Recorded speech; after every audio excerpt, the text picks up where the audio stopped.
Are we live, Chris? Yes, we are. It helps when I unmute myself. Lessons learned.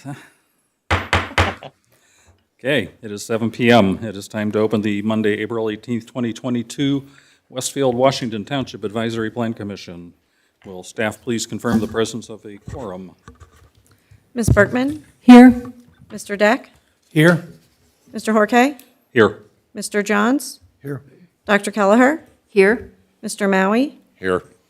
Mr. McCarty? Here. Mr. Schmitz? Here. Ms. Boljaric? Here. We have a quorum. Excellent.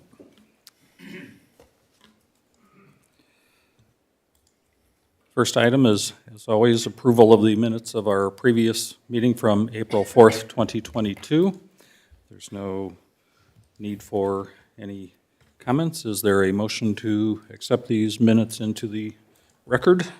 Motion to approve the minutes as written. Thank you. Motion by Dr. Kelleher. Is there a second? I second. Seconded by Matt Deck. Will staff please call the roll?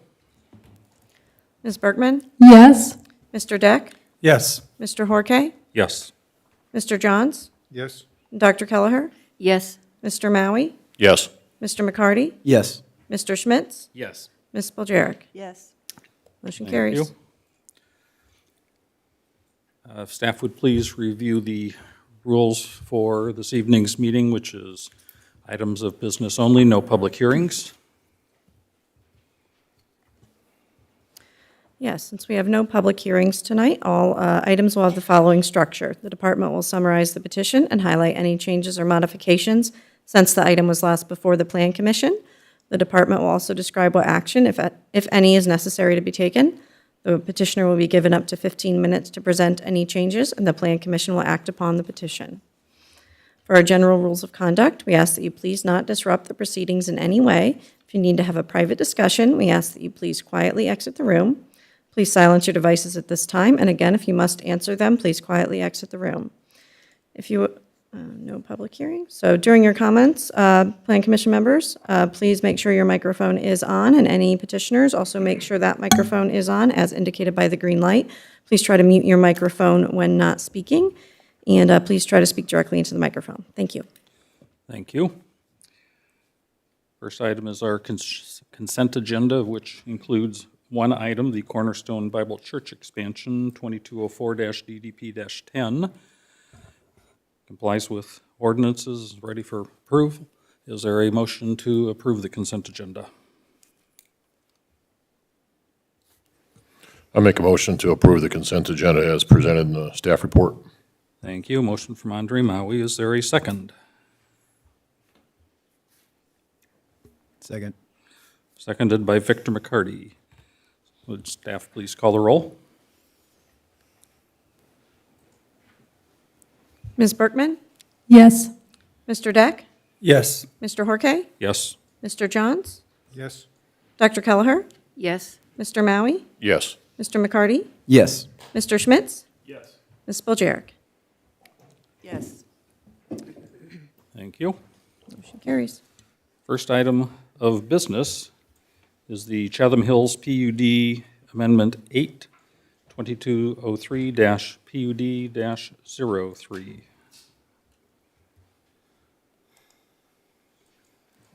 Thank you and good evening. Pam Howard with the Community Development Department. Before you, for your consideration, we have an amendment to incorporate an additional 2 acres into the Chatham Hills PUD District. This site is located at the southeast corner of 203rd Street and Tomlinson Road and does currently contain some amenities to serve the development. Since this item received its public hearing on March 7th, a concept plan has been incorporated as well as tree preservation requirements. This is eligible for your recommendation this evening. The petitioners are here. They do not plan to present, but are available for questions, as am I if you have questions of the department. Thank you. Thank you.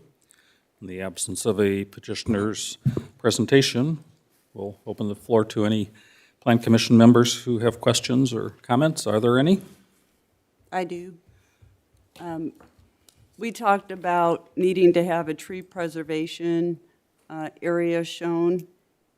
And I guess I was under the assumption that the entirety of the right-hand side of the parcel, so the eastern side of the parcel would have been tree preservation, and instead it's one small strip, a 20-foot strip. And I'm confused about then what is the plan for the other part of this parcel if it's not tree preservation?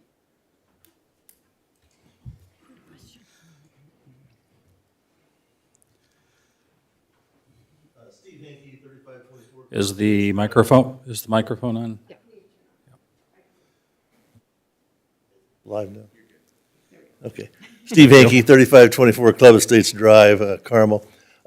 We acquired that additional parcel in addition to the two houses that were there and we tore down.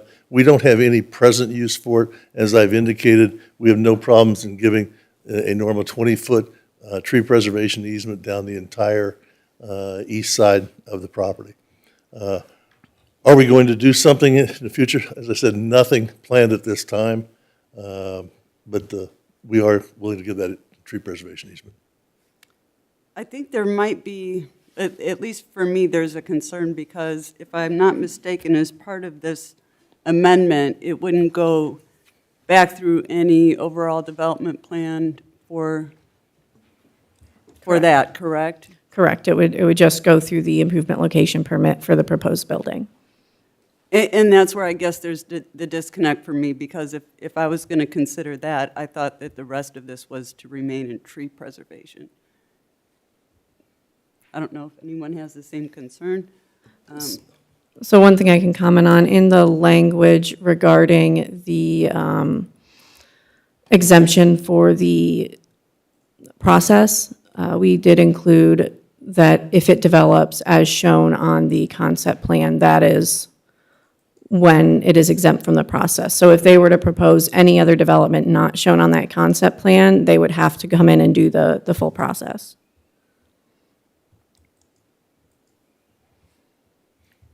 And the whole process being, Primary plat, overall development plan, secondary plat, detailed development plan.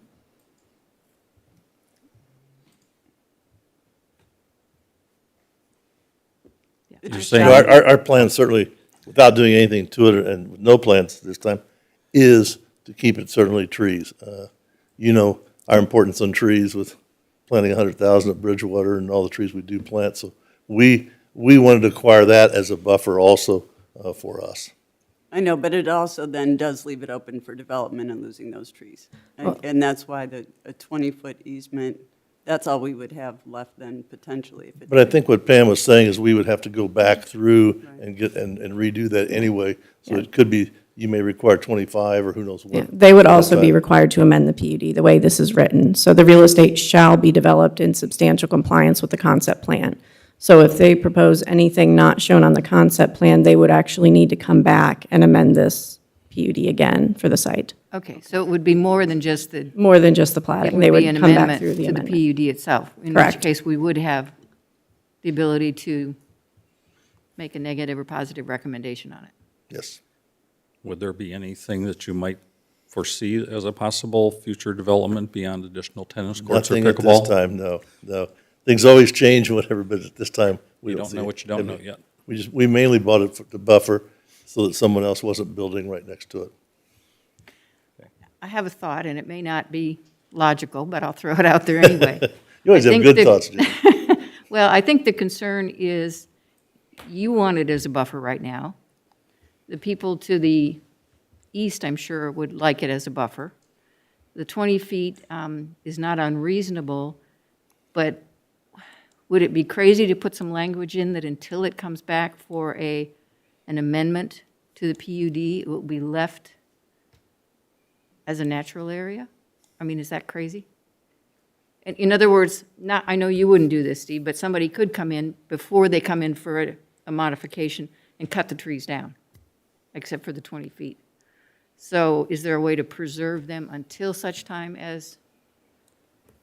I mean, I think to do that, you would just extend the tree preservation easement. I think if you just say keeping it as a natural area, that could mean a lot of things. That could mean removing the trees and letting it grow as a grassland, and that would still be a natural area.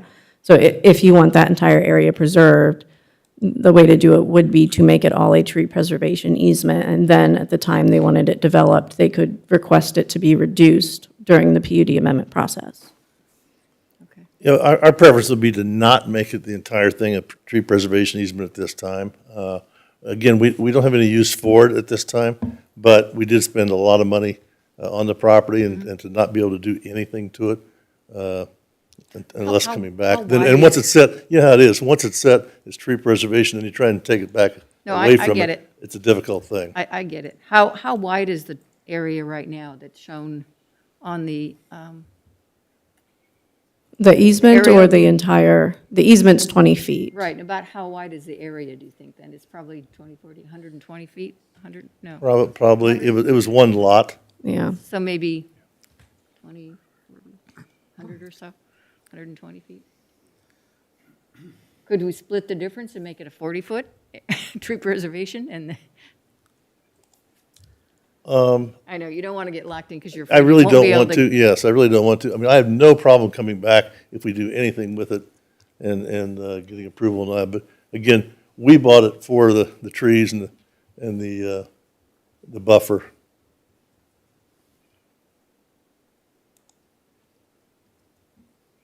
And we have no use, really, at this time, as I said, if we did, we'd be taking it through, you Right, know, I know this that. amendment at the same time. And I haven't gone out there and looked at that because I, like Cindy, was under the impression it was going to be more of the area, maybe not the whole thing, but more of the area. So I guess my next question is, are there trees in that 20 feet that are, is it just a bunch of weedy trees, or are we preserving something that's worthwhile? I don't know. I would say it's probably a lot of weedy trees. It was a lot at one time, and most of the lots along there did not have trees on them. And the gentleman has had that for 30-some years, I think. So that's probably all trees that have grown up because it was never mowed in that time. So going back again, can we go to the aerial view of the property? Yeah, all of the area to the south, is that all platted out? I mean, we vacated that subdivision, so is that not part of, I'm trying to get at who is a neighbor that I might be concerned about besides Steve himself? We are the neighbor to the south. And to the east? Well, the east, no, not to the east, not east So of that the house tree and the- preservation easement. Yeah, this area right here will be part of Chatham Hills. That secondary plat just hasn't been recorded yet. It is on the approved primary plat. There's actually a That's what I drainage, thought, there was a drainage issue, big drainage issue in that area there. The property just to the east of it, those were scrub trees. There is a lake there. I see. There's a lady, an elderly lady in her late 80s that lives in that house. She did ask us if we could take her fence down so she could see the lake, and we did that at no expense to her. Okay. So that is, you know, she has a view, but it's a wide lot even between her house and our property. Right, because by doing a tree preservation, we're not doing a buffer yard between two different uses. And if the 20 feet is just weeds, is that adequate, I guess is where I'm going with all of this, Steve. I think what we usually do on that is when we have a tree, a buffer as trees, we go out and look at it with Pam and the others and determine, is this thick enough or not? And then at the time we're going to get approval, we either have to add trees to it. What we don't like to do is go in and mound it Right. and kill what is there. Right. Because a cherry tree is a weed tree, but it's a tree. You know, so. Right. And that's, I understand that. And what I'm trying to get at is if, by basically saying I'm doing this tree preservation, it's your buffer yard, and is that adequate for a neighbor? And I don't know how to resolve that, not to ask you to preserve the whole thing, but if you go in there and that 20 feet is just junk, how do we make it more of a buffer yard for that woman? Do we plant some, because I don't know that there's any requirement if we approve this or send a positive recommendation and the council approves it, that there's any requirement that that be beefed up, which is what I think you would do naturally. I do. But I don't know how we get there. Kevin's. Unless it's something that happens between here and the council, and they sit down and work something out, I don't know. Isn't that something that as we come back and do a PUD amendment for whatever use, if we ever have one, or that would be a condition, could be made a condition at that time, Yeah. that we be reviewed, looked at, and beefed up if necessary? That's a good point. I think so. I think that might be a solution for me anyway. Okay. In case it makes any difference, it was just figuring out it's 125 feet wide. So we're talking about 20% of the lot, basically. Right. Okay. No, but I think what Steve said is if you come in for a development plan and the neighbor is still there and says, hey, I don't want to look at the back of, some tennis courts or something because it'll be noisy and the lights will be on, then we talk about the buffer yard then. Absolutely. Okay. Okay. Yeah. Any other questions, comments? Thank you. This is here, thank you, yes. This is here for a recommendation to council. Is there a motion to, Did Cindy have anything yet? I didn't know she's frowning. I was thinking you were done, are you? Yeah. Okay, so we are ready for a motion. I'll make a motion to forward a positive recommendation for 2203 PUD-03 Chatham Hills PUD amendment to the city council. Thank you. Is there a second? I will second. Thank you. Will staff please call the roll?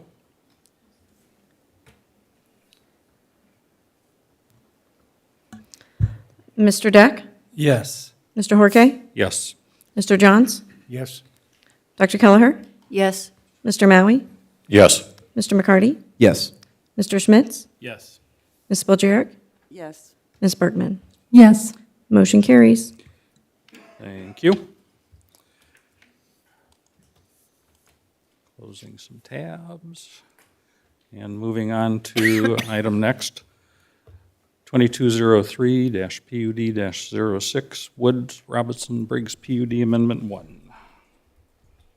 This here is in front of us also for a recommendation to council. Yep, thank you, Mr. President, members of the Planning Commission. For the record, Kevin Todd with Community Development Department. This item is, as mentioned, an amendment to the Woods Robinson Briggs Plan Unit Development and would make a modification to the buffer yard and setback requirements for this project. As you may recall, at your March 7th meeting at the public hearing, the petitioner proposed the modified buffer yard.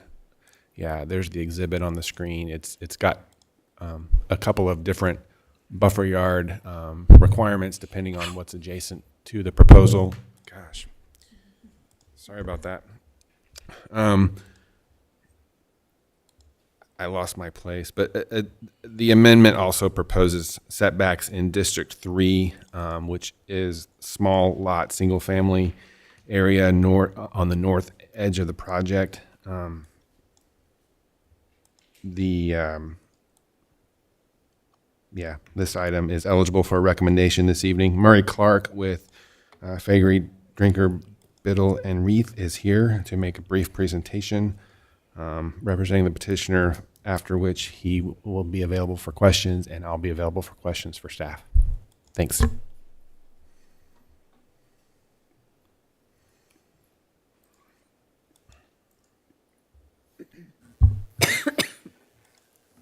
Microphone on, I hope. Thank you, Mr. President, members of the commission. I'm Murray Clark with offices at 600 East 96th Street with law firm of Fagery Drinker. Kevin mentioned, of course, that we were here at a public hearing on March 7th. By the way, with me today are Ed Freeman and Michael Lutke from David Weekly Homes, and my colleague, Mark Leach, as well, and we'll all be available to answer questions commissioners might have. The proposed ordinance has, we've worked with staff, has been amended a little bit. I want to remind the commissioners that really our amendment request had three parts. The first one I want to clarify, we proposed to correct the legal description. That's based on the latest survey of the site. This is merely a clerical modification to provide an updated legal description of the real estate within the PUD based on latest survey work. While the update increases the overall acreage slightly from 156.24 to 157.53, I do want to clarify that no additional land is being added to what was included in the original PUD, so that remains the same. Next slide. Do you have my slide? Yeah. Next slide. That'd be great. We also proposed to request or to modify the PUD. And this does concern, as Kevin mentioned, this District 3, the northern part of the PUD involving single-family lots on the northern part of the development. And we did, just to clarify it, we did mark it in red there. So that is the District 3, that's Section 8.3 of the original PUD. And we request a 5-foot reduction of setbacks, front yard and rear yards, for single-family homes in this District 3 to allow David Weekley Homes to build larger homes at a higher price point, which have proven this product to be popular in this area. With approval of these setback reductions, petitioners willing to commit to a reduction of density in District 3 from 175 to 127 homes. Next slide, please. Then with respect to our buffer plan, we do propose a PUD modification, including modifications of buffer yards. This is, of course, an aerial of the site. We believe the parcel has unique characteristics that justify the requested buffer treatment. As you can see from this aerial, as I'm sure many of you, if not all, know, a substantial collection of 35 plus or minus foot mature trees exists along the Monon Trail presently. Next slide, please. And Kevin touched upon this buffer yard exhibit, which would be an exhibit to the proposed amended ordinance. With respect to the property along the buffer yard, no buffer yards are required in the green striped area, so that's partially along the Monon and then along the northwest part of the site as well. We also propose no buffer yard in the yellow, kind of the butterscotch striped, heavily tree-lined area along the Monon Trail to match the treatment to its south. Within your public comments submitted in the case, you'll find a letter of no objection from the owner that abuts that yellow striped area, who states aptly, with the extensive tree-lined setbacks on both sides of the Monon Trail, including my property, I do not believe a deeper buffer is necessary. Then the plan also provides no buffer yard be required in the pink area, or maybe purple, it's kind of purple or pink. I think staff refers to it as pink. Between the PUD's proposed business uses and abutting ag zone properties. We believe this is appropriate since likely future uses along 191st Street to the east and west of this site will be commercial. As you know, a 35,000 square foot restaurant, distillery, and event center is zoned and under construction just west of our site. And again, within the public comments submitted in this case is a letter of no objection from the owner of the property abutting this PUD site along 91st Street immediately to the east. And regarding the property along 191st Street west of the site, you may recall that we were tasked by this commission last month to continue to try and connect with the out-of-state owner. We reached out 4 times by phone, 4 times by email, and by, certified letter, all to no avail, as we never heard back or received a response. And finally, with respect to buffers, we request that the buffer in the red striped area on this exhibit between the PUD's residential uses and adjacent ag zone be 10 feet in width with 2 shade trees, 5 evergreen trees, and 10 shrubs per 100 lineal feet.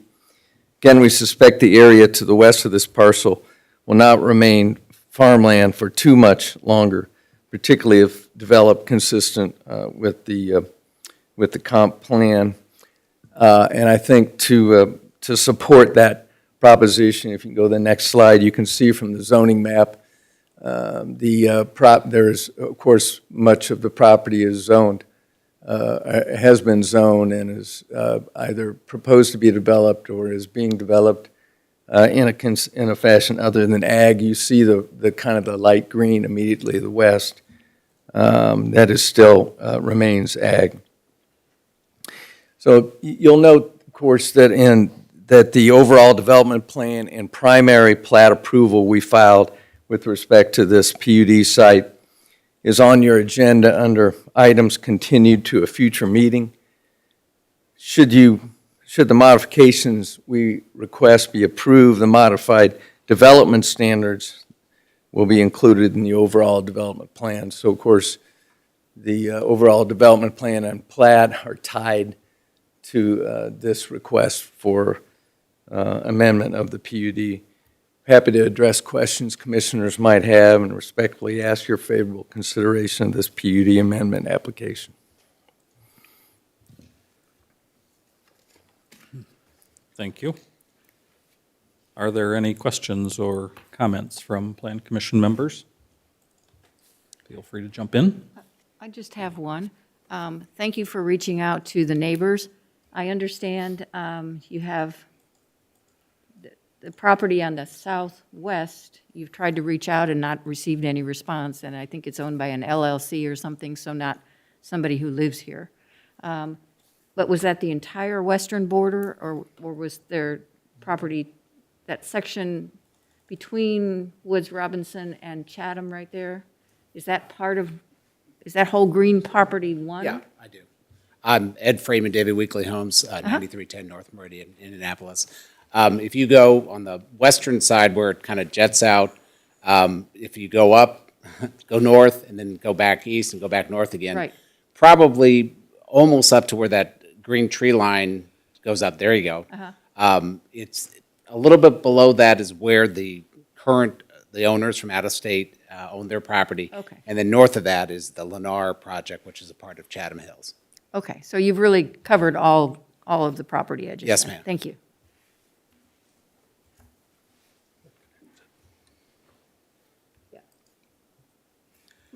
Any other commissioner questions or comments? Seeing none, we are ready for a recommendation to council. Is there a motion regarding this?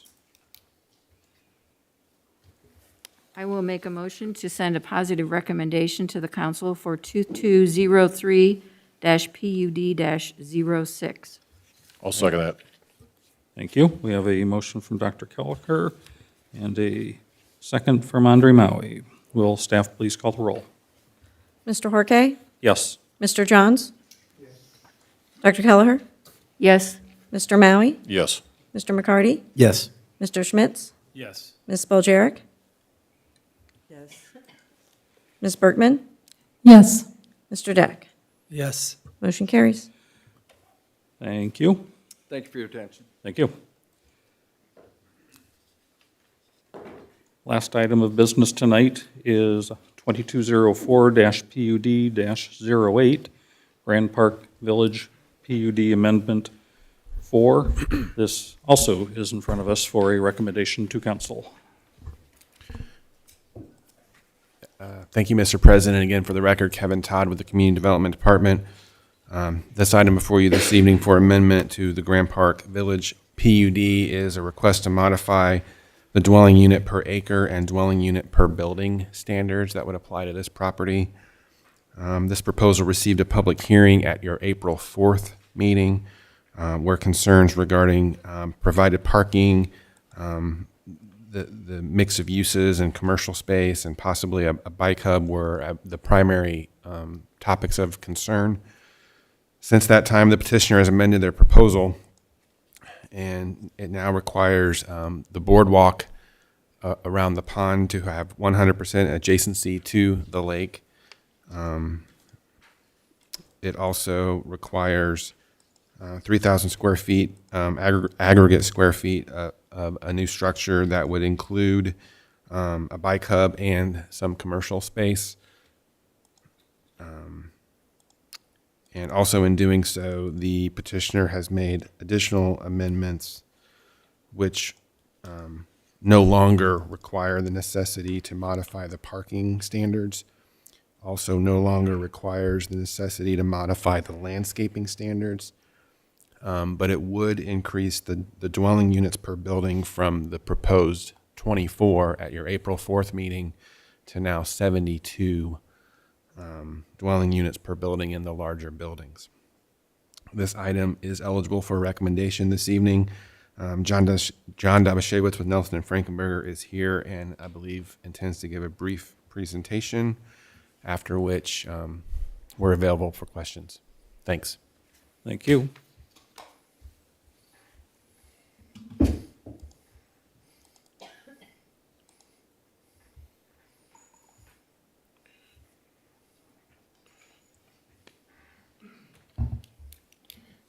Thank you. Good evening. For the record, John Dabashewitz with Nelson and Frankenberger. We represent petitioner TWG Development LLC. Present tonight on behalf of the petitioners, J.B. Curry, the president of development at TWG, as well as Rick Lawrence, an attorney with our office, other development members of our team, as well as Steve Hankey of Hankey Development, who is also present and available to answer any questions about retail in the vicinity of this space as part of Grand Park Village. The matter before you this evening, as indicated by staff, is an amendment to the Grand Park Village PUD, which pertains to standards within the PUD text related to landscaping, multifamily development, and parking standards, of which two of those matters have been removed, those with regard to parking and landscaping standards. The only element within the PUD today that requires modification is with regard to multifamily number of units and density. The density has remained unchanged. It's 21 units per acre, which is the same as the development to the east, and the 72 units per building that staff indicated is relative to the second building type that was designed to mitigate concerns regarding parking and one specific building type. As you can see from the image on display, the real estate is 12 acres in size, outlined in yellow, was reviewed at our last Plan Commission appearance. If we scroll down and look at this exhibit, the exhibit at the top, let's see if I can get one more. The exhibit at the top is the old site plan. I'll use the pointer here and review that with you. So there were three buildings in this vicinity here, and those three buildings were combined into the single new four-story building, as well as the addition of a bike hub, and I'll talk about that in more detail in a moment. Additionally, additional buildings were along the south frontage. Those two buildings were combined into a four-story building, so you have multiple building types on the site. More room opened up for open space and parking consideration. Regarding parking, we're no longer seeking an amendment to the parking requirements.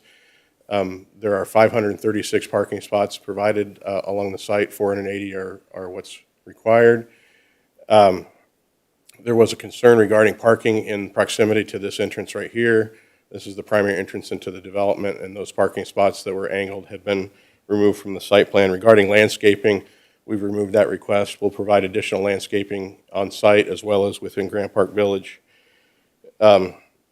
With the additional building type of the four-story development, we are also given the opportunity to provide more parking in proximity to this bike hub. I'm going to advance to that. And then one item, I think staff had mentioned it on the site plan adjustments. Previously, this path had terminated here and gone out to the Monon. So for everybody's benefit, the Monon within Westfield's community runs parallel with Wheeler Road in this vicinity, crosses Grand Park Boulevard here, and then continues further south along the west side of Wheeler Road. Again, where we left off with the path connecting here, we've eliminated that and wrapped it all the way around the lake 100%. It continues north and east across the adjacent parcel here, and will continue west and north generally across the parcel to our east. So with the position, and I'll jump to this next slide momentarily, but this is the crossing of the Monon. This is the 100% crossing. If you're on the Monon and you're traveling on the Monon through Westfield's community, you cross right here. So the view that you'll receive crossing Grand Park Boulevard will be of this bike hub building. This is an image the Plan Commission hasn't seen until now with the images that we provided. There's some additional photographs, but that was of a smaller building. That's where they started out in terms of some design ideas, and that has resulted in an update to this building, and this building will be included in the PUD. This is the bike hub portion.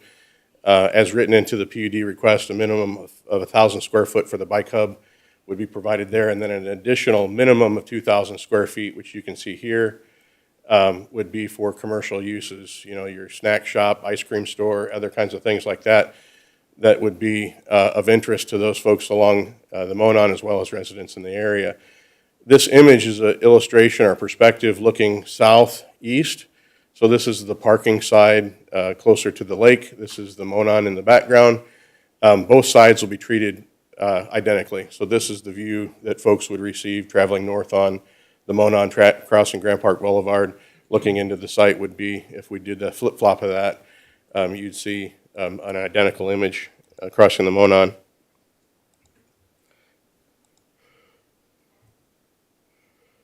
Again, while not part of the PUD amendment request, at your last meeting, we provided an illustration of a 3-story building. As I indicated, the 2 new buildings will be 4-story buildings, and this is a SketchUp elevation of that 4-story building. And as well, in addition to that, are the different design and architectural elements that make up the different elements that you see on the building. Here, where we're proposing dormers on the top, those similar types of dormers, similar types of architectural elements that are identified here are carried across into those buildings, so that we'll marry up, or the TWG will marry up the design of these buildings with what we're showing you in terms of a bike hub building. And then we'll go to staff, and staff will review for compliance with the overall architectural standards, the New England style of architecture that we illustrate as part of the bike hub building.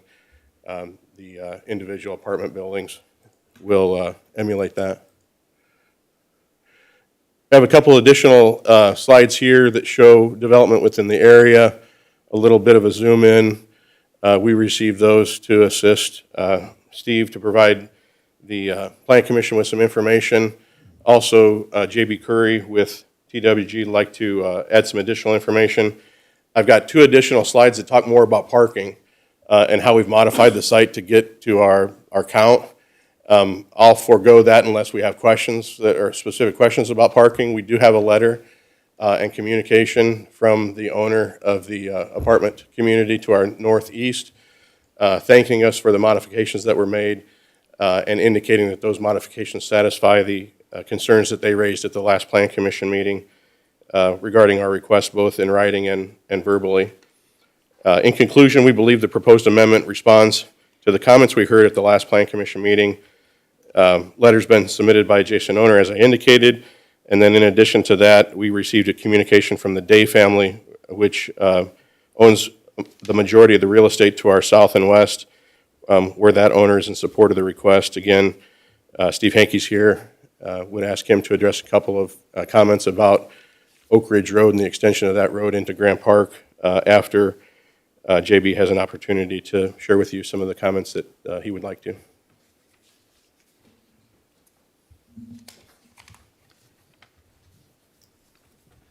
Thank you, John. Mr. President, members of the commission, am I on? Good to go? Yep. JB Curry, TWG Development, 1301 East Washington Street, Indianapolis, Indiana, 46202.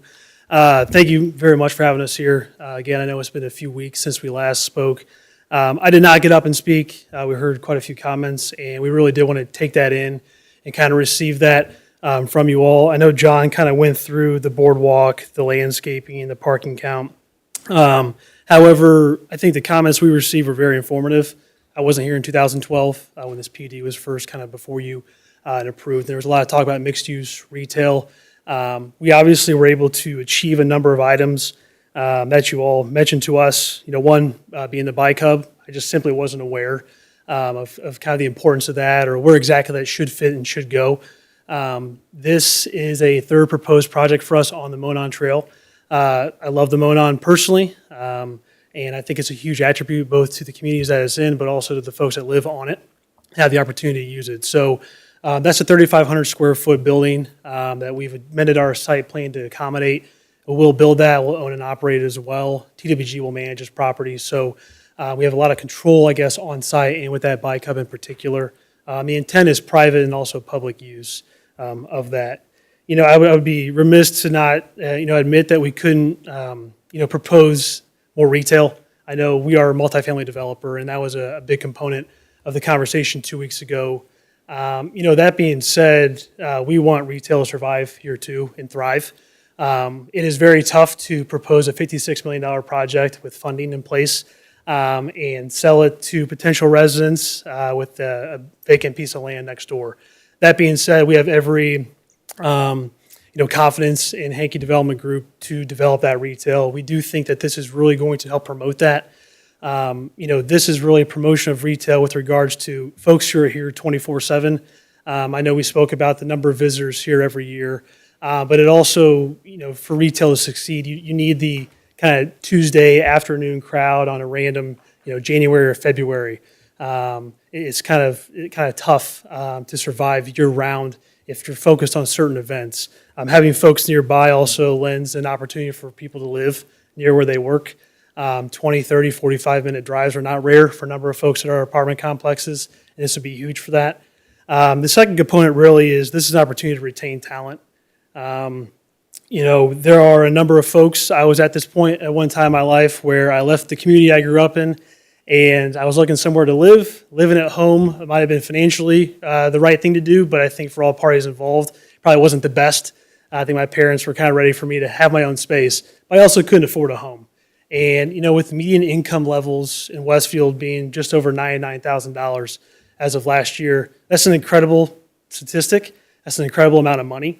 However, I'm also a part of the millennial generation, and student debt is very real. Putting more time and effort into undergrad and graduate schools is very, very real.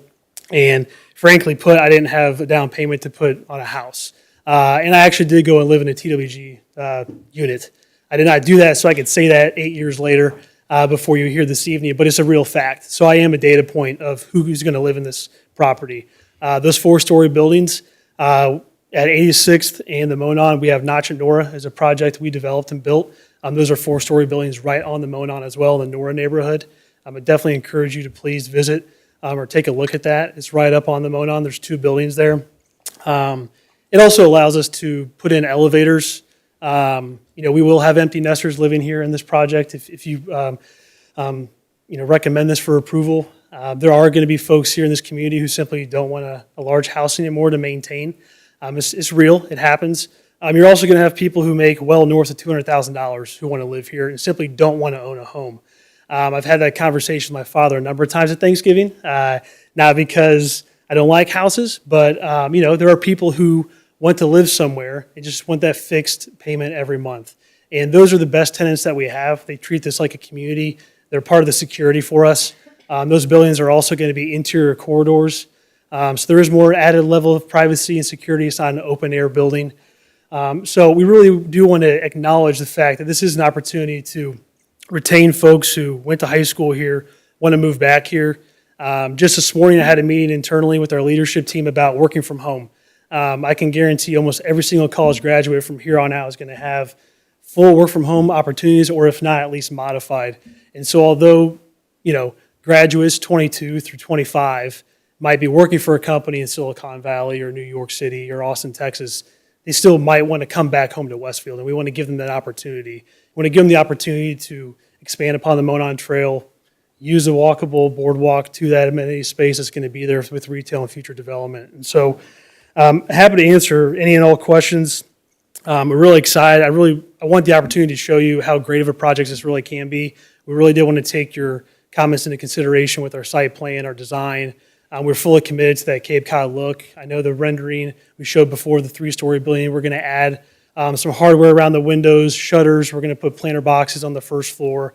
We're going to look into lap siding for more of the Cape Cod look that the bike hub currently has. So we'd like to match it, somewhat mimic that across the property, and we really want to be a great asset to your community. So again, really appreciate you being here this evening with us, having us here. I can answer any and all questions. And until that, I think I'll turn it over to you all. So thank you. Thank you. are you doing other presentations, John, or have you completed?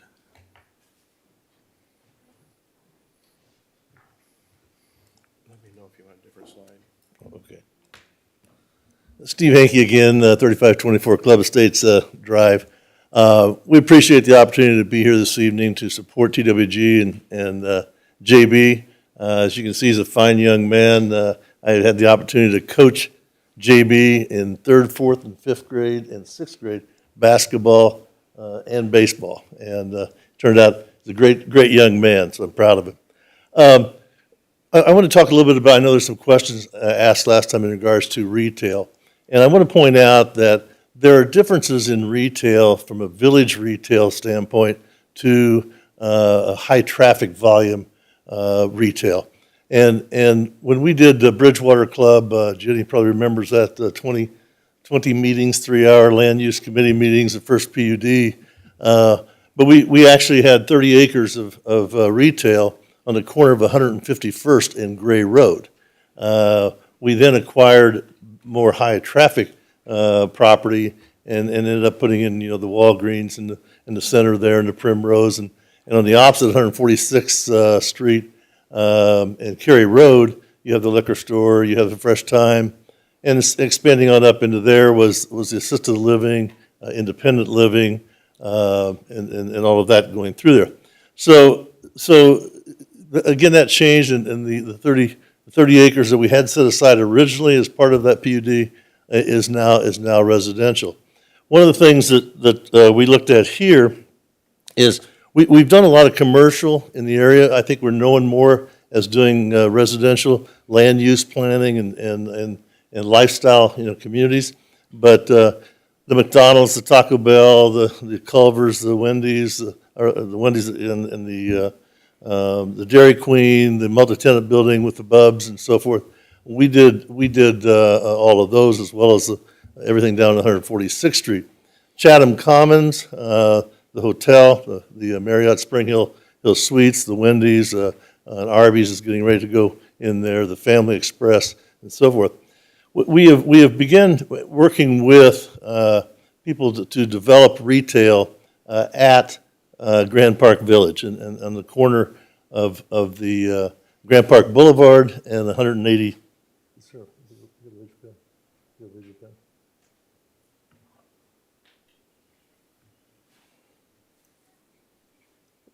We on the corner. Let's see. Here we have Grand Park Boulevard coming up through here, up into here. With this area here being our retail area. We, of course, put Cambria Suites Hotel right there. Wellbrook, about a $16 million assisted living facility there. IU Health, about a 9-acre parcel there. And then the rooftops. With Grand Park, part of the issue there and creating a village retail is that you don't have the everyday traffic. You don't have virtually any lunch traffic. You don't have the traffic that is there Monday, Tuesday, Wednesday, and Thursday. You have the weekend traffic, you have the evening traffic, but you don't have that steady traffic. That's what we've run into, with retailers and investors all along. So rooftops, that's really the key. Getting rooftops in the area. Now with Chatham Hills being built out more, with what's going on north, with Birch's development north of Grand Park, as well as everything out to the west, those are all really important factors that are going to really help us bring retail in there. The success of the park is obviously a key.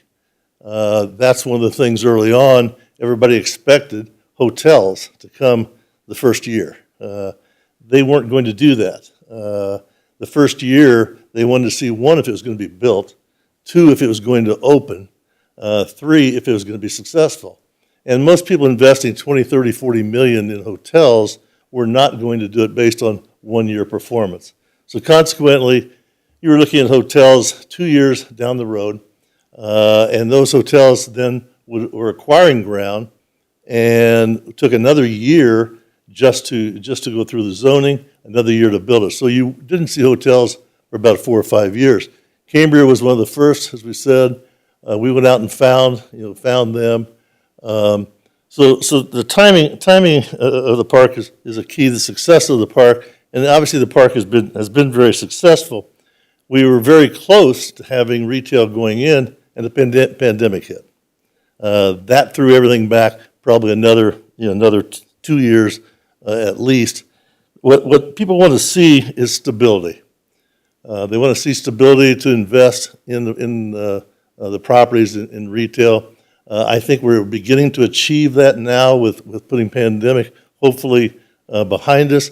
But now one of the issues that you saw, and I'm not taking any sides, is obviously in the papers, the issues between the suing in the city and inner city suing lawsuits and so forth, the audits, the questions about none of that helps with people wanting to go in and invest in retail. They just don't. They want to make sure that it is secure. The issues with one of the anchors, were they complying in the audits? So that's also a factor. And most recently, the park's for sale. Now I have all the potential retailers saying to me, well, the park's for sale. What's wrong? Is that not going to work? No, it's working great. It's just the city wants to get some of their money out of it from the equity. So you have to explain all that, but still, that you have to go through that, with them. One of the biggest things is the relocation too of Oak Ridge Road, as well as Grant Park Boulevard. Grant Park Boulevard, as you know, comes up through here. When we designed the park, Oak Ridge Road was to be a 4-lane road. Prior to that, a main artery going up through what would have been up through the park, 4-lane. We didn't want that. We didn't want a 4-lane road with that type of traffic, all the kids, families, and everything going through the park. So they determined Spring Mill was going to become a main road, and then Grand Park Boulevard, as well as Tomlinson to 191st Street.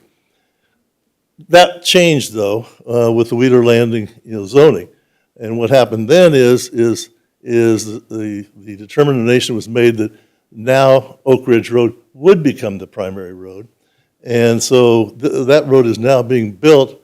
We'll come up through here. The current Grand Park Boulevard is now going to be a secondary road.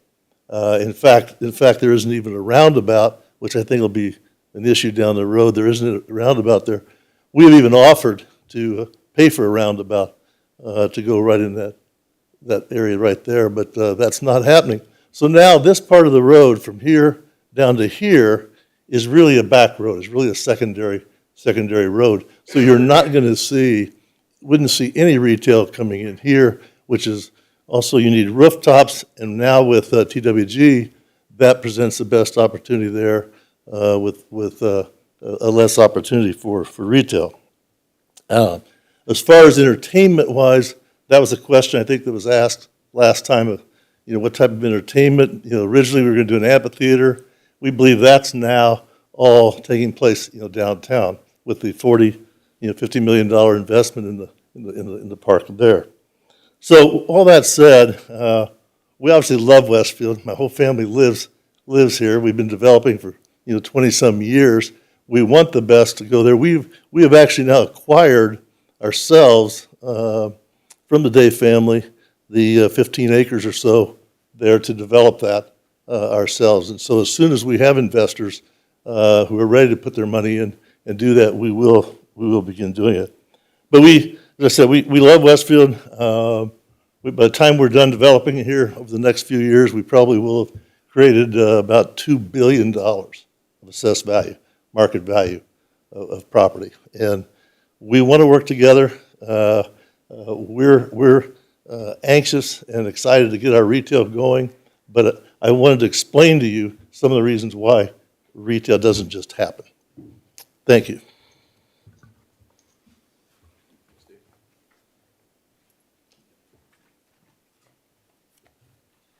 That concludes our presentation. My turn to. All right. Plan Commissioner comments. Any volunteers to lead the conversation start? I'm a glutton for punishment. I'll take it. I feel like I'm being trying to be rude here a little bit. I'd also like to say I'm sorry to my wife because after last meeting, I went home and I was like mapping out everything like crazy. And I was like, oh, see, we could do this, this, and this, and this. But anyway, I do, as I always say, iron sharpens iron. And I do want to thank y'all again for what you have made so far. You know, at last meeting, we were here. Now I feel like we're here, but we still have a little bit, at least for me personally, to meet more in the middle for this. As I look at the project here, just get that visual in front of me. I'll first start with the bike hub. I think that's a beautiful rendering of what could be there. I like the idea of kind of it being a local convenience mart for those that live around the lake, around the perimeter, as well as, you know, if a visitor is driving by and be like, oh, hey, ice cream, or same thing with those traveling on the Monon, hey, ice cream, get a snack, get a drink, whatever it is. So I very much so appreciate the inclusion of that. And being next to the bike hub, I think something I was a huge proponent of last time was the somewhat continuation of the Monon that would go right down the middle of this development. I think that is just a must-need, a wonderful choice to have that continue through for individuals, patrons who might not want to just continue up on the Monon, but also go up through this development and, you know, say it's a beautiful day. Unfortunately, not like a day like today. Oh my gosh, Indiana. But go up through and be able to walk around the boardwalk. And again, that serves not just our residents, but our visitors as well.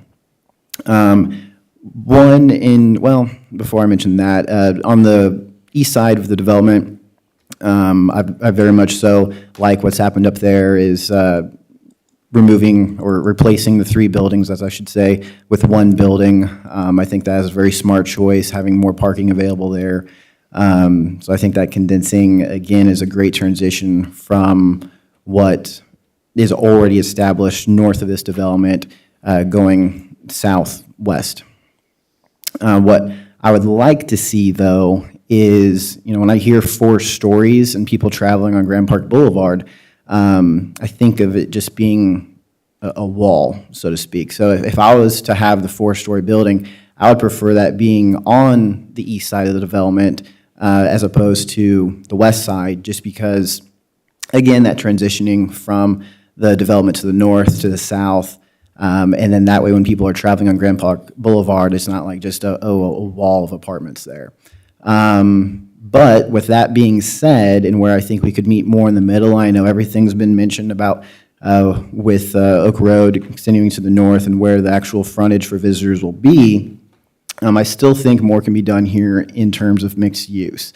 And, you know, we heard plenty of numbers tonight and statistics and everything, but I'm just a very much a proponent of, you know, if someone is bold enough to build whatever development it might be, whether it be entertainment, retail, et cetera, I think it'll be successful here. You know, my ambition is driven by my passion for Westfield. So being up here, I feel like I have to be representative. We talked about being millennial.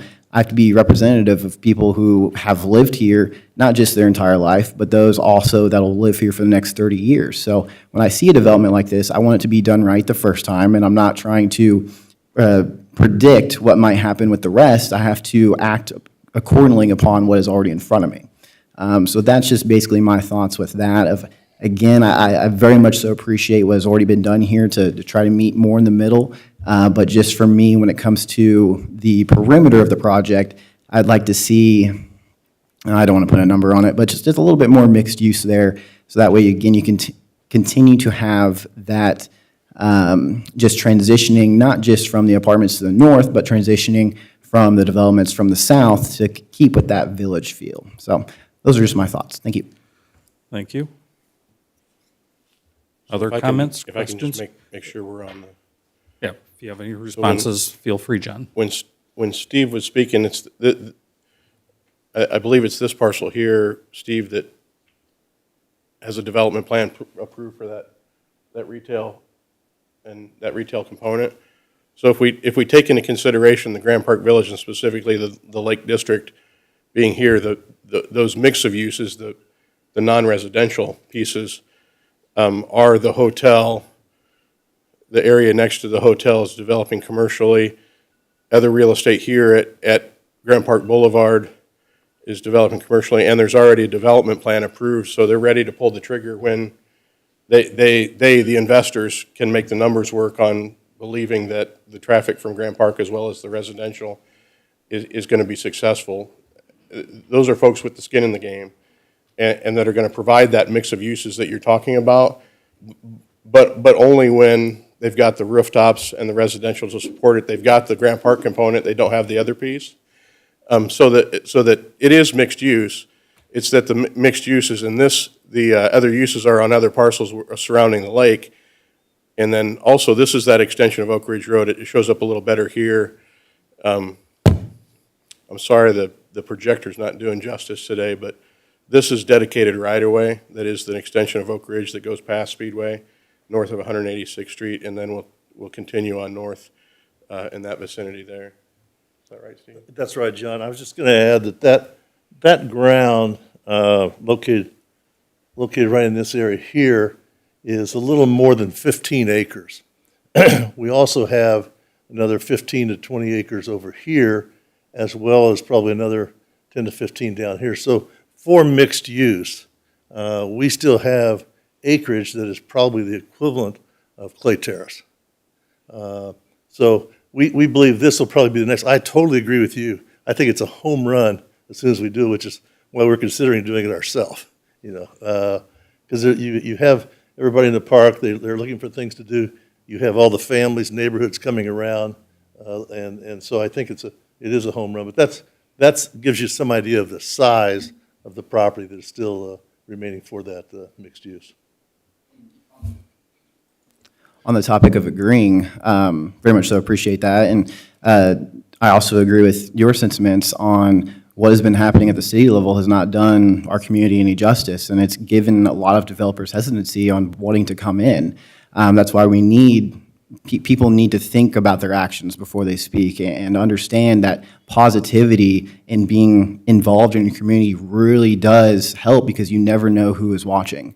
So I very much appreciate you mentioning that. And again, I appreciate you just mentioning possible future plans when it comes to mixed use and so forth. It's just difficult for me because, again, as we run into problems, way before I was on Planning Commission, we have the issues that have come up now 10 to 20 years later. It's like, oh, well, it was approved then, it was a good idea then, but now it doesn't quite fit our community. So it's something that I feel like I have to act based on what's in front of me as opposed to, trying to predict, again, the future. But we're on the same page of what needs to happen. It's just, I just want to make sure we're getting the best of the best of what we can with the current land. So. We are definitely on the same page. We both want that. We've always wanted that. We've had opportunities that we could put something in there that would be of lesser quality. We don't do that. We want to make sure it's the best quality. Even with downtown Carmel, for a long time, businesses went in and out of business until they had rooftops. And now with that, you see much more stability there, and that's what we want to achieve here also. Yeah. Thank you. Thank you. Other comments, questions? Andre? I got kind of a quick one here. During our last meeting, the discussion about the landscape was born out of the landscape architect's determination that the required number of trees just wouldn't fit and work well. The layout that's proposed now in the concept plan, is that a viable layout from a design perspective? I'm certainly no arborist, or is it trying to hit a mark? It provides a modest additional green area for there to plant trees. So I think we're still going to be working with other common areas within Grand Park Village, but that's authorized by right. So we previously, when we were asking for relief, it was based on the idea or concept that we would plant trees at Grand Park rather than within common areas as part of Grand Park Village, other locations around the lake. So what doesn't go on this side will go around the lake. Thank you. I can jump in and say, this is going to be a work session, John. Is that okay? Yes, please. just a note on the trees, since Andre brought it up. I realize you can put them wherever you want. I would make a suggestion that if you had some large parking areas, you might put some trees in there because it would make your parking areas and your whole area a lot more attractive, and just a thought. You don't have to, obviously, but boy, breaking up those parking lots and putting in some trees would make it just so much more attractive. One of the Your other. suggestion is to perhaps try to increase some of the size of these planting islands and rather than 2 trees, accommodate more trees? I don't know. I mean, that, again, you don't have to do anything. It's just when I look at that, I see rows, and if there were some islands in there scattered, I think it would look prettier. But that's just me. And you don't have to pay any attention to my thoughts on design, but I thought I'd throw it out there since Andre brought it up. One of the things that I have a concern with is the architecture. And I went back after our last meeting and read the PUD because I was not here when that was passed years ago. And they talk about Cape Cod, and there's an Exhibit 3 that shows a picture in the original PUD of Cape Cod architecture, and it even lists things that are in Cape Cod next to one of the pictures. The picture that I saw last month and the one you showed just recently just didn't quite do it. And I don't know at what point staff says that's not Cape Cod, that's, you know, there are certain elements that have to be put in there, that's a subjective thing, but I think you can do better. Just a personal thing. And again, when I look at the original PUD and what you proposed, that they, you know, didn't look very Cape Cod to me. And there's a difference. Does this building, the building? That does, yeah. I mean, the other ones you showed me. So that, and I may not have been. No, you said you were going to make it Yeah, look we're like moving, this. we're moving towards this design. Okay, And so that the apartment buildings will emulate the design character of this building rather than where we were 2 weeks ago. right. And that's what I'm hoping for. Let me jump in and ask a follow-up question on that, or you may have some relevant stuff. Yeah, I'm curious, how is this going to play out? Is this So, then in the future just you and staff, or is it something that might possibly be in front of us again? So I definitely agree with your comments on not looking Cape Cod. I had a couple of conversations with our architect. Sometimes the English language doesn't translate to drawings. I've got a separate architect renderer who will do a much more detailed job who did this. And this is the look and feel we want. I mentioned the lap siding to try to match here. And we're going to bring in some more dormers. There's going to be more details. So I have no problem committing that we will. The rendering you saw before is not Cape Cod, not accurate whatsoever. It will look as identical to this as I can make it be. Okay. Yeah, and you can put elements of Cape Cod on a building, but it still doesn't look like Cape Cod. So and I think we're on the same page. Sure. We're trying to get it to look like. Pam, can you bring up the original PUD?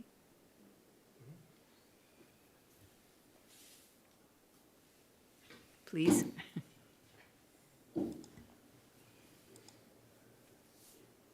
And if you go down, I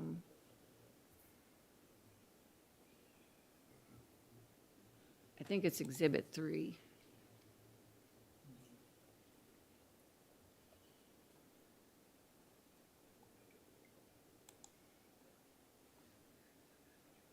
Maybe it's past that, yeah.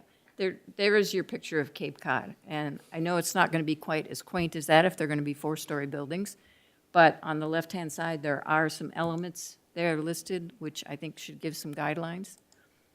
And I wasn't here in 2012, but I know the council thought that was a great idea, so as close as we can get to it, however we do that with staff and. Phone call will be made at 10 a.m. tomorrow morning. Pardon me? A phone call will get made at 10 a.m. tomorrow morning to our architect on this in particular. Okay. So, yeah. Yep, okay. So those are my concerns. Hold on just a second, I'm sorry.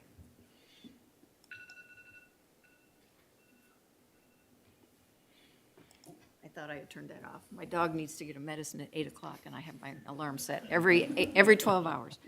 I have not so much a concern with this individual project or this section of it, but maybe with the whole PUD. And I know that years ago, Kevin Todd told us if we open up a PUD for an amendment, it kind of opens up the whole PUD. So I'm gonna. Kevin Buckheit. Not Kevin Buckheit, not you, Kevin. Too many Kevins. And I looked at this original PUD, and I looked at the pictures, and I thought, this is great. And if you can scroll back up, Pam, to the concept plan, or, yeah, one of those. There are some areas that are labeled. General commercial, the Lake Village area, things like that. But if you go back to the very beginning of the PUD for uses, it says the whole PUD is zone GB. And then it gives a whole laundry list of uses. But it never says where those can be. And I think what Steve's finding out is that he kind of had a plan on where those would be, and he's had to modify it as things change. And I get that. A lot of things have changed up here and in Westfield in general, so you've had to modify. But the concern about the original PUD is that it has this laundry list of uses. It doesn't specifically say where they could be. So, for example, a gas station, or, you know, it could be anywhere. Now, I know that Steve wouldn't put it anywhere, but again, this PUD is written for anybody who is going to be doing it, and hopefully Steve will be here until its completion, but, you know, that's, I hope so. But again, the PUD is not written for Mr. Henke, it's written for whoever is administering it and building it. If you scroll down again to, I think it's Article 6, wait, I'll stop, wait, yep, Development and Architectural Standards. It gives a design theme for Cape Cod, and it shows a picture. And then scroll down a little bit farther, Pam, please. And then it breaks, Article 3, the breakdowns of the areas. There's a breakdown of the areas. I think it's a breakdown of use. Yeah, Commercial so and you start off with a multifamily. laundry list of uses, say this whole parcel is zone GB. And to me, that's not how a PUD goes. A PUD says, I want these uses, and this is kind of where I want them. Because they have to function as not freestanding pieces, but next to each other. And this is exactly what Steve was saying. I can't put this next to this because it won't work, and I have to. So I get that. But this PUD really never went into that level of detail until you get to this section. And it talks about the Lake Village. And to Victor's point, if you read that paragraph, it does not say residential. Not that I don't think residential might be appropriate there, but I'm just saying it doesn't say residential. Then you get to the Monon Bike Hub, and it says could be, and this is where staff got us last time and said they don't have to put it anywhere, it just says could. But thank goodness that you guys are responsible and you want to do it, and it'll make the project better. Then we get down to general commercial and office and medical, and those areas were identified in your concept plan. So whereas I know that staff said last meeting that they can put anything anywhere they want because we haven't identified it, I disagree with that. I think there is some justification for saying there's a laundry list of uses. This is kind of where they said they would be. And So we just looked at, we continue to look at that, and right. in Section E, it talks about the Lake Village. Alternatively, the area surrounding the smaller lake, the Lake Village is suitable as it would provide quick access to amenities. Areas Right. include but not limited to large commercial buildings, offices, and medical facilities. Right. And I saw that too, John, and that's why I'm not opposed completely to residential, but I'm concerned that we could put it all the way around in the whole Lake Village. You could do that as long as you didn't max out your dwelling units. And I want to make sure that as we go forward, that doesn't happen. And from what Steve said, you had plans for commercial up there, but there's a bit of a concern that the way this is written, the whole thing could be residential. And if you look up in that section E, it says, the Grand Park Village is uniquely positioned to above-ground multifamily housing overlooking the lake. So that also suggests to me that what Victor said, you could have multifamily around the lake with retail or commercial on the first floor. So That's a question that we can put in front of the ownership group of the other parcels. They're the same owner as this parcel. The question to them would be to agree that there wouldn't be additional multifamily surrounding the lake port, in the Lake Village District, other than this proposal. Well, and the whole problem with this PUD in general, and I'm sure that, the staff, some of the staff, I think Kevin was here, but he was just new, so none of the staff that are here now were really involved in this. Because as I read it, I think, this is really vague, and it's hard to administer, and they could do whatever they wanted. And then I start reading more detail, and I say, but I can kind of pick these things and say there was some plan. And I'm suspecting that the director of planning at the time thought that these paragraphs and the pictures and the concept plan did provide some more guidance than just, I've got a laundry list of uses I can put anywhere I want. So I know this isn't about this particular corner. It's a bigger issue for me with the whole PUD and how we move forward with it, and have some discussion about that. And I'll stop there. But we'll seek an answer to the question, if that is the question you have, if the question is, would there be an agreement to not do additional multifamily in the Lake District if this ordinance were to pass? If you want the answer to that question, we can get the answer to that question. Yeah, and I don't know if that's appropriate now or not. I mean, I guess I would love to have a sit-down meeting with the Plan Commission and Steve and his people and say, what is the new PUD? Because I think it has morphed a little bit and changed. And I don't know, as a Plan Commission member, so much as a city council member, what the balance of retail and commercial that they expected up there or want up there, or where they want it, and where Steve thinks it would be best to be successful. But maybe that's a discussion that needs to happen since we've kind of opened this PUD up a little bit.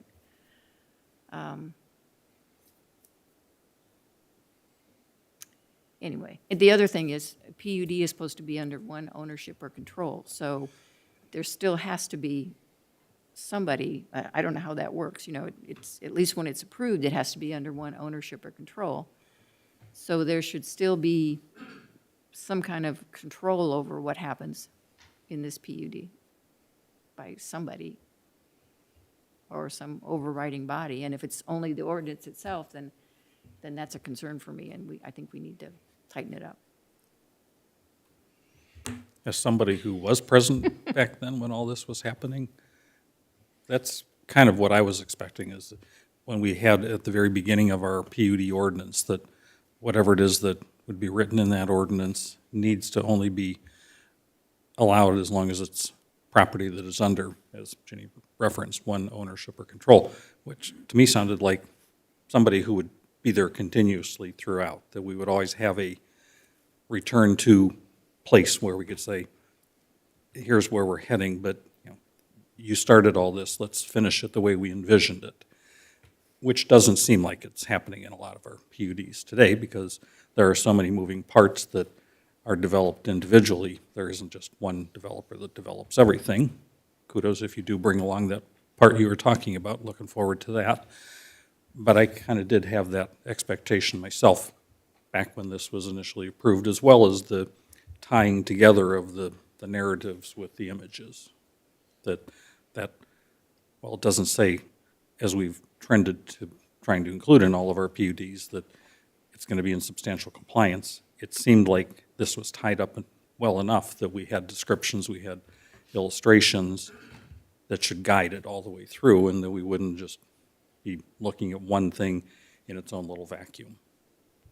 Whoops.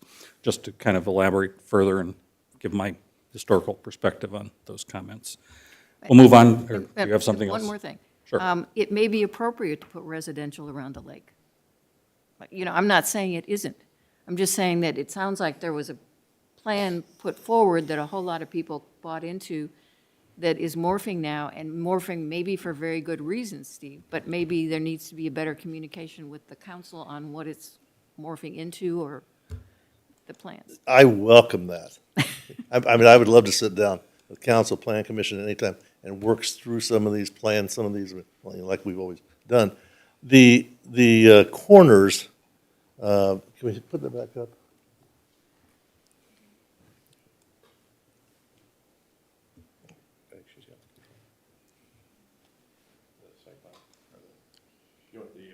Yeah, just Yeah. bring, yeah. So I guess what I'm saying, Steve, is maybe residential belongs here now. But if so, then where are we going to put so that Okay, they just know lower- what the plan is? Lower it down. Because I think you know in your head, and you've worked through it as things have changed, but I don't know that everybody else doesn't. They're not comfortable Yeah, with no, that. and these things do change, and I think, what you see here is with the residential here, and again, with this becoming really a secondary now, there'll be a stop sign here, so people aren't gonna use this Grand Park Boulevard. So I had, I can talk to the days, but I don't think there's any issue in coveting that the rest of this would not be multifamily. I think that's what we envision.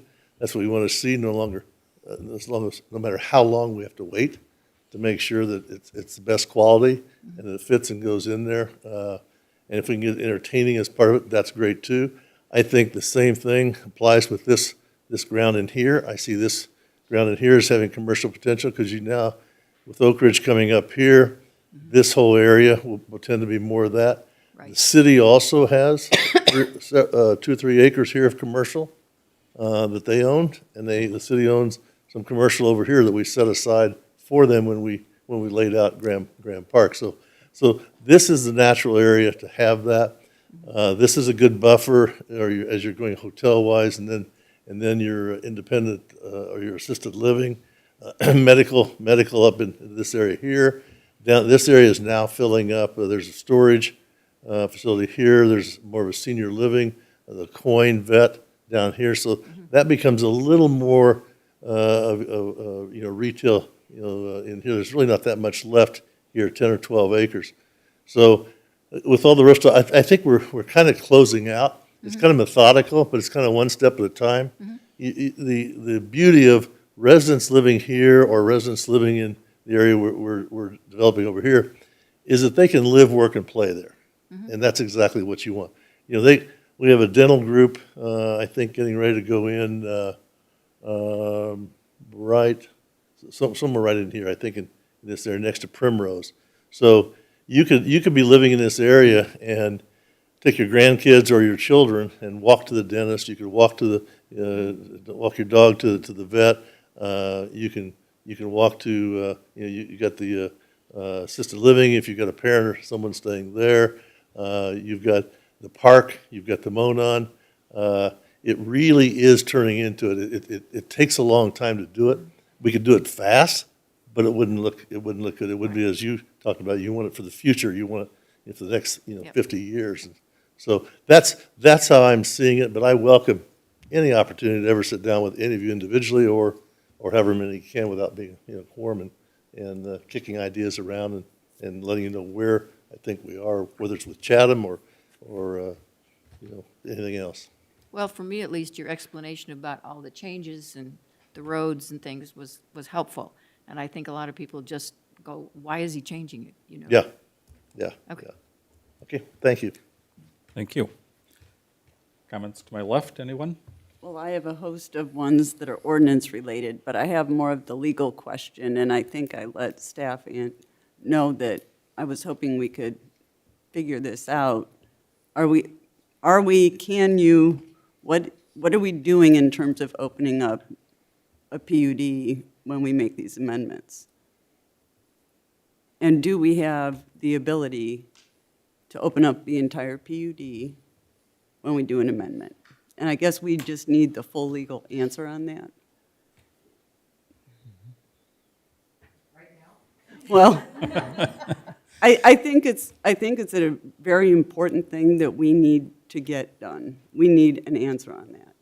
Right now, we've been handling everything at a parcel level, And I've seen the problems that can happen when we do that. I think it changes things and for how the whole PUD operates, and yet we never go back and look at that.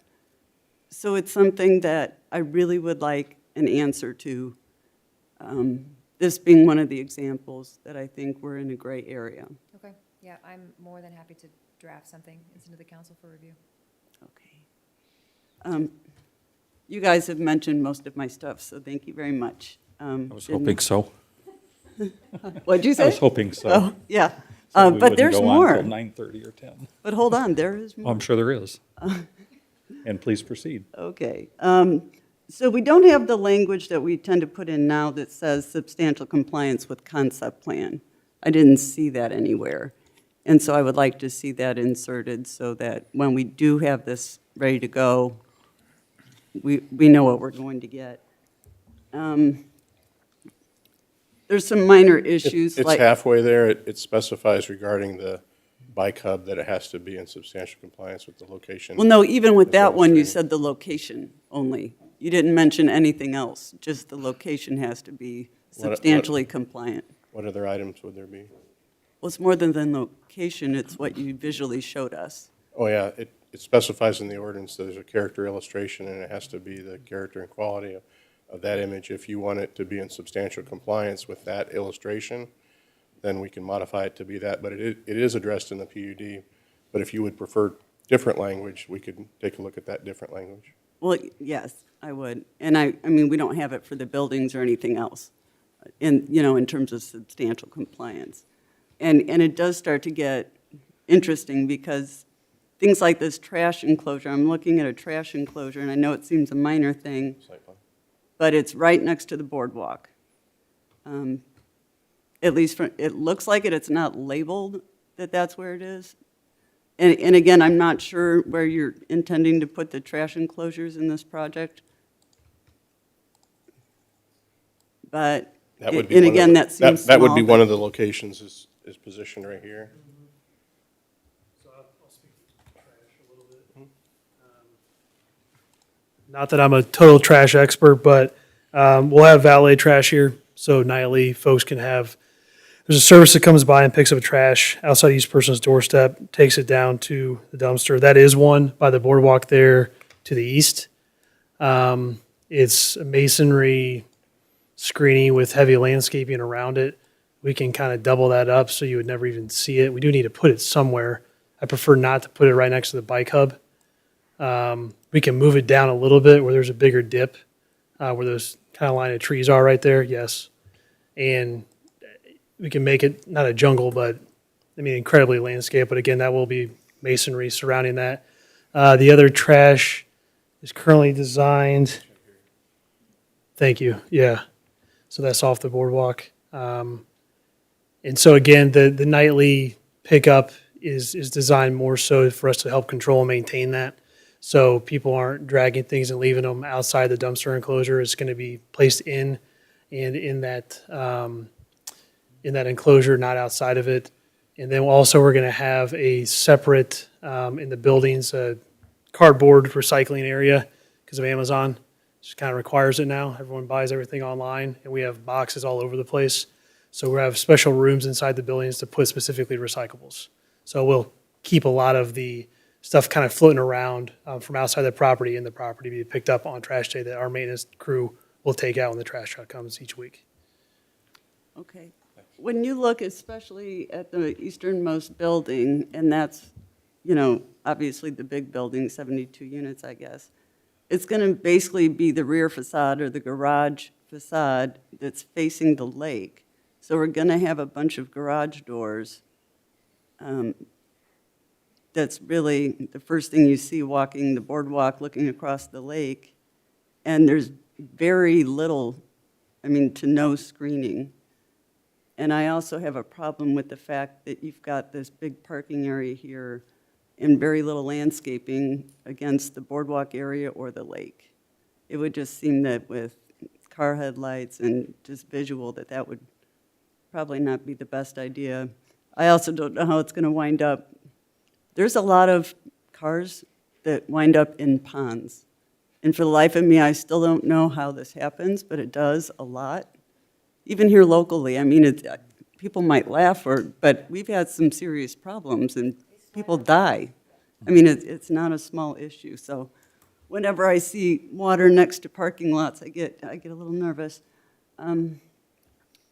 Going on, there's no language specifically in here concerning bike racks. And especially around the bike hub, I'm thinking you're going to need, at least I would think, especially with the commercial, a lot of bicycle parking. And I didn't know how you intended to handle bicycles in general, but I would guess that a lot of people living here will have them. And not all of them will have a garage. So just something I'd like to see addressed. Is there a standard that we can jump to in the UDO that addresses that? There used to be.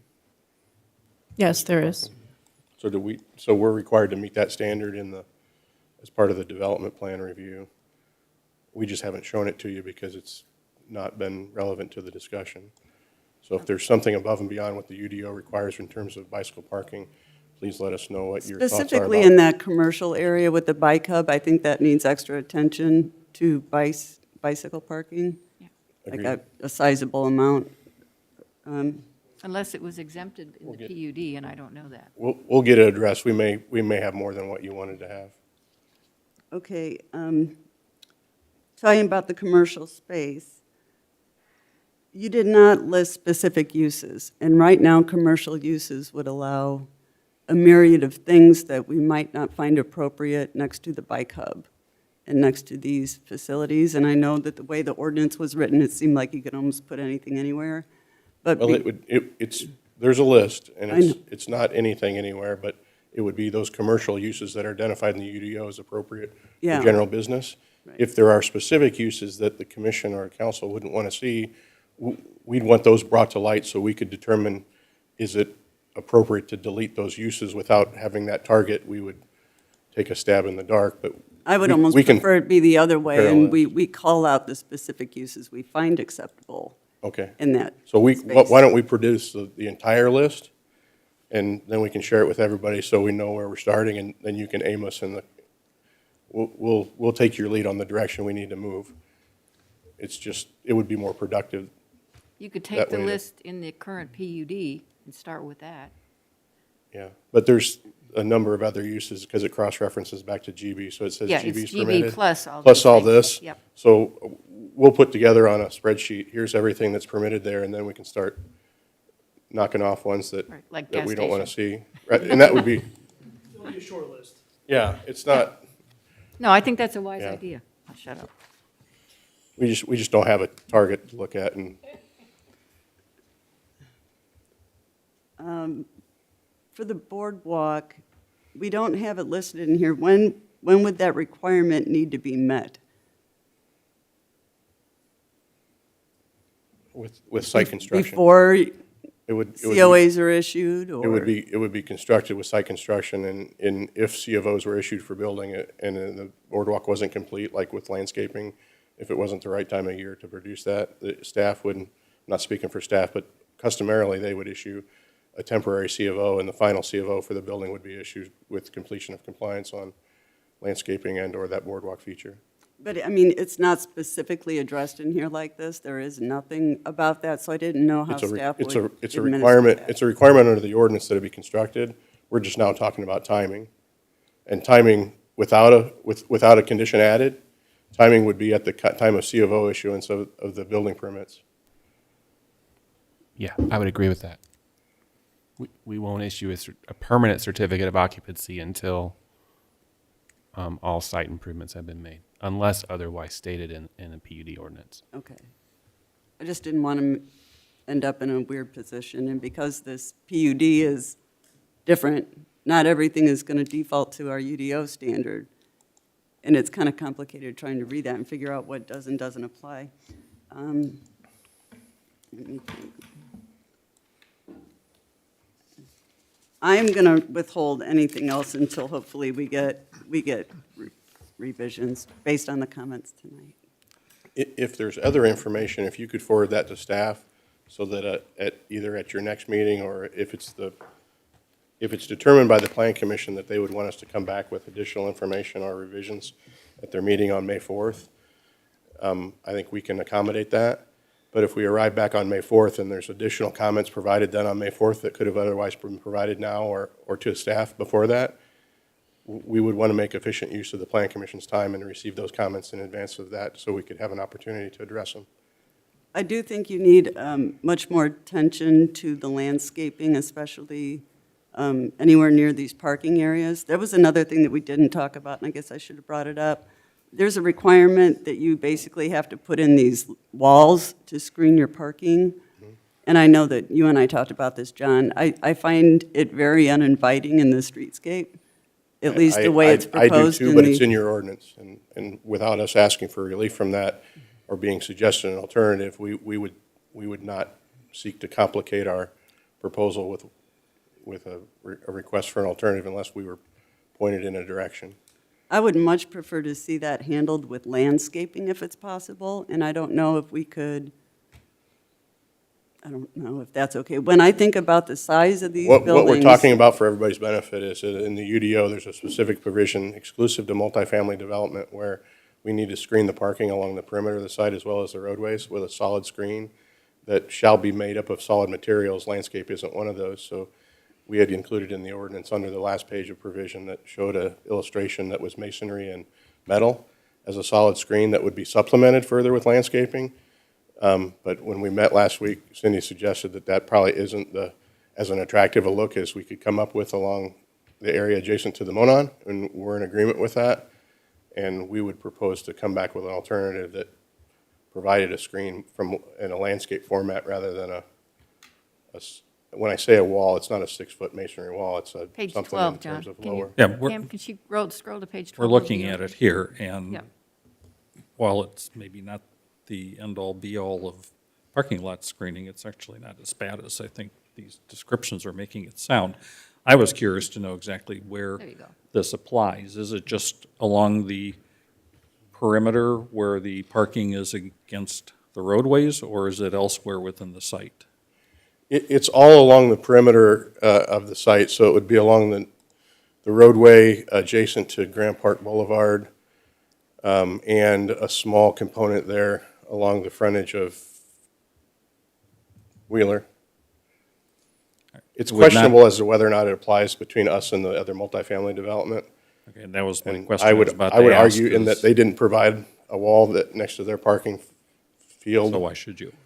It shouldn't be required adjacent to us, so if we can get a determination from staff that says that, I'll be glad not to. I'm just trying Put that to wall up. assess when you add in these big buildings already, 4-story high, and then the area that would be opened up to potentially see, like, into the lake area, like on the south end, having a screen wall there, it's actually just going to more block any view into the lake, and it provides more of just that wall effect, and then you have the wall effect with the buildings. So I'm just trying to, So when we, I don't know, to me, it seems like it's going to wind up feeling very closed off. when we come back to the next meeting, we'll include a provision in the ordinance that would not, so that standard wouldn't apply, so that we'd be applying the standard that we're normal. Well, I don't know if anyone Normal else is parking okay lots. with that. And maybe they think this is a great idea. This was just my comment, so I'd rather hear everyone else's. So if we can take a straw poll on that specific issue, so we can put it to bed. I kind of like the Yeah. fencing. What was Sorry. that again, Victor?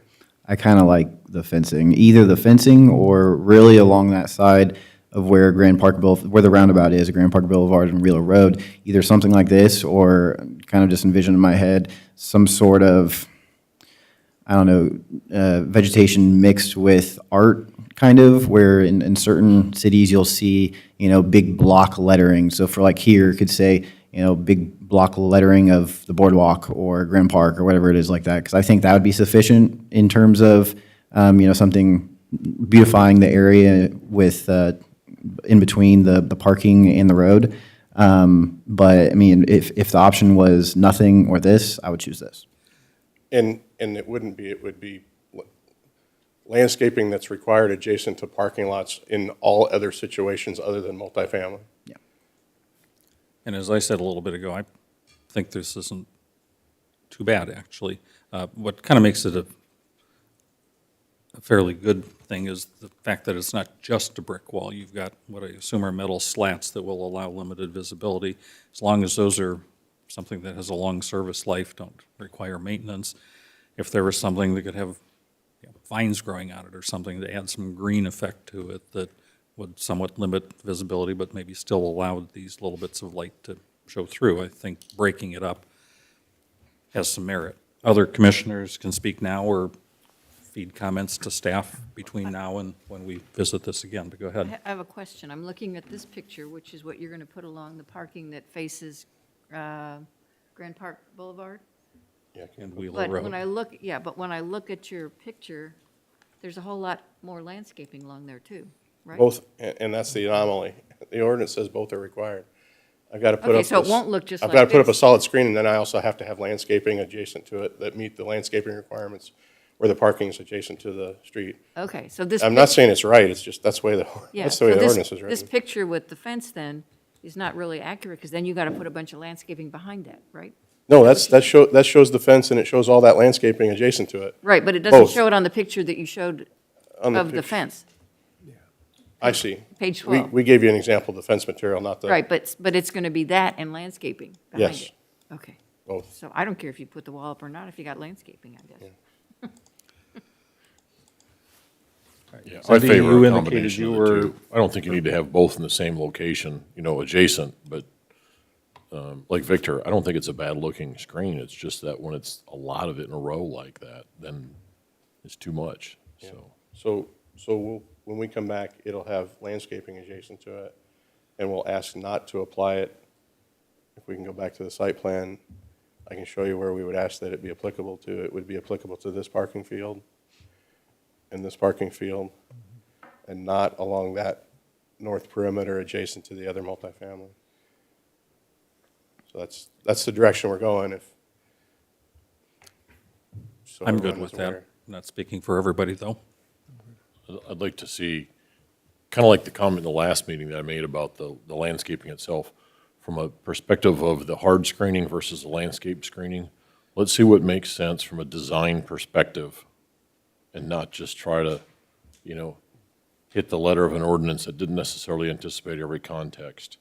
And since you're going to be coming back to us and presenting something, let's see it the way the designers would do it right.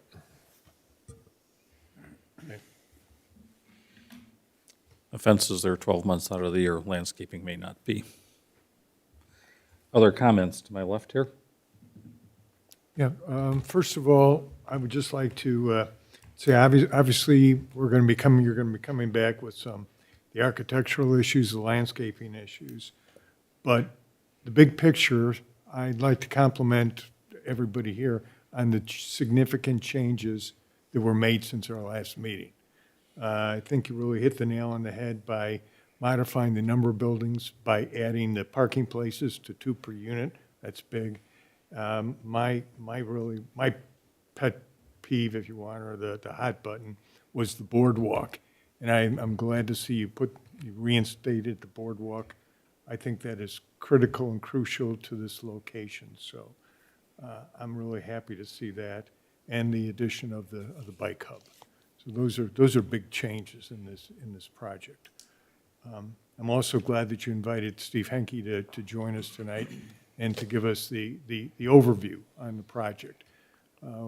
When you're looking at a project that's been in place for 10, 12 years at this point, you tend to get lost in, at least in the bits and pieces, in the sub PUDs within the grand PUD, and you lose sight of the big picture, particularly going through a decade when that big picture has changed because of developments in society and in the growth of Westfield in general. So I think it's very helpful to have Steve come back and address this body this evening.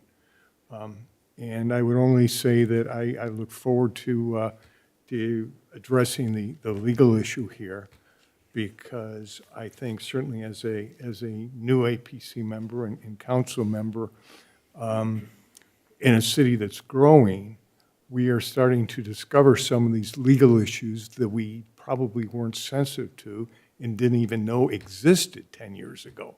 But as we keep adding parts and pieces and subsets into these PUDs, we have to, I think we all, as an APC, have to have a feel for what is legal and what is right and better direction as we consider what each PUD on its own values. So in any case, without rambling on too much more, thank you. Those are my thoughts for tonight. Thank you. Thank you. Dave or Matt? Yeah, just real briefly, I want to echo what Mike said without repeating it, the appreciation we have for the changes you made. Really significant progress made from the initial presentation. That's very much appreciated. I would say from my standpoint, the areas that I'll be looking for with further refinements would be the architectural details, the stuff you talked about before, addressing the theme of the overall PUD within your buildings. And I know that's challenging. That's one of the things that, one change that's significant and a little concerning is just the scale and mass of those big apartment buildings to go to the 72-unit buildings. To me, it's an acceptable compromise because of all the other good things that are brought about by that change. The challenge with that is making it work architecturally. So that'll be looking forward. Then also with the landscaping, what Cindy brought up along that parking field across from the easterly 72-unit building, that from a safety standpoint and an aesthetic standpoint, if there's something that can be done to soften that and to achieve some safety there would be something that... Along this segment? Yes. Okay.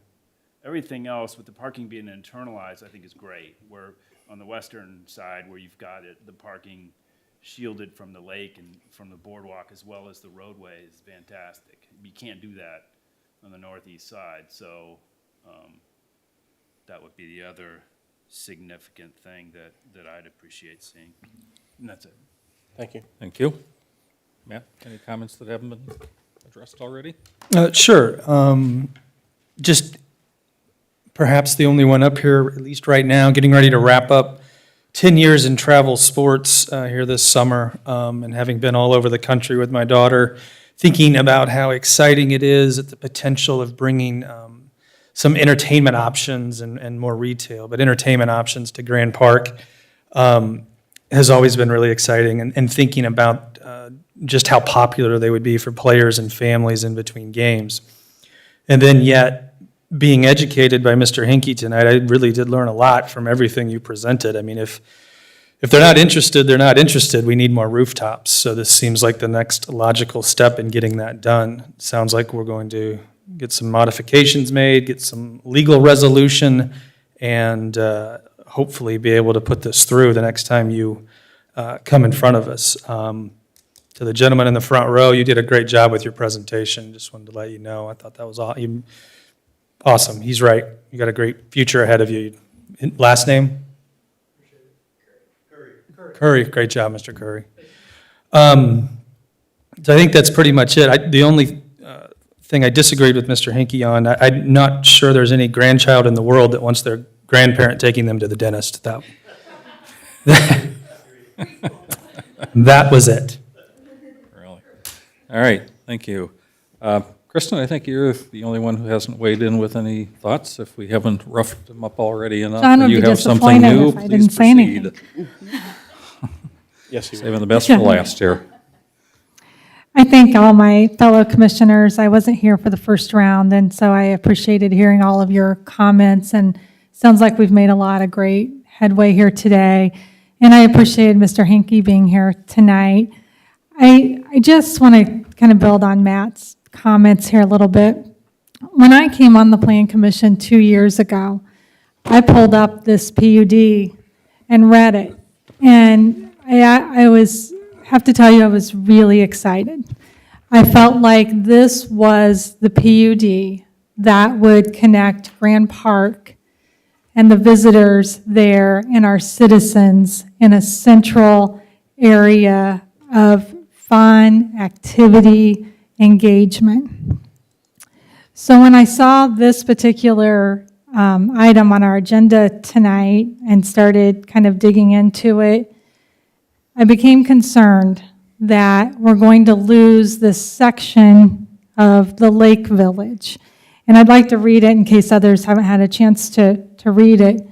It says, it'll serve as an amenity to connect users to restaurants, retail, park spaces, access to water activities like kayaks, beach, and a swimming area, restaurants overlooking the lake, shopping, hotels, medical offices, entertainment, land and water activities, and community events.